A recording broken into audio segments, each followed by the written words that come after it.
Well, last night I showed a chart to you that we got from the Federal Reserve in St. Louis, and it should take your breath away, but I don't think most people understand what it really means. It means how much money we're printing at the Federal Reserve. How many dollars are we actually pumping into the system for this crisis? So I thought about it last night after watching it with my family for, I don't know, 3 or 4 times. Come on, Aaron. And I watched it with my family, and they said, Dad, I don't even know what that means. What does that mean? So I thought, there's another way that I could show this. Come in here, and this is a chart that I tried to show you last night, but I wanted to blow it up a little bit. This is billions of dollars. This is how much money do we print and have in the system at any given time. Let me start at 1929. Show me here we go. 1929, here's the stock market crash, all right? Now, if you see, we were on the gold standard, so we couldn't print much more money. We had the stock market crash, but we didn't do all of the stuff that we're doing now, just printing money. Go ahead, step to the next thing.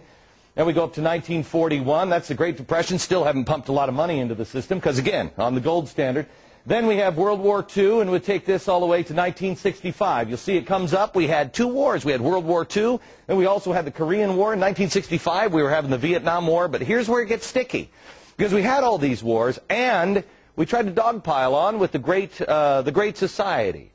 Well, how are we going to pay for all that? Well, in 1971, Richard Nixon says, why don't we get rid of the gold standard? So that way, we can just print whatever we want. But we promise the rest of the world, oh, no, we'll never print too much. Really, we're good for it. I mean, look at our record here. We don't do that. Great Society kicks in, and look what happens. Next point, please. Look how we've devalued our money. This is up until 2000 when we have the Y2K scare, where everybody's like, bury your food and grab your cash. The computers are going down. That's why the government put this little spike here. If you see that little spike, goes up because they just dump a lot of cash into it, and then they bring it back in. They pull it back in. But it's difficult to pull things back in, especially when you have a horrible event like 9/11. Next stop is 9/11. You'll see it's just a little spike back up just a little bit. Remember how everybody was freaked out that the world was coming to an end? Do your patriotic duty. Go spend. Go out there and get into the stock market. Well, we did. And then this is the kind of spending we get. As you see here, the federal bailout's just about to begin.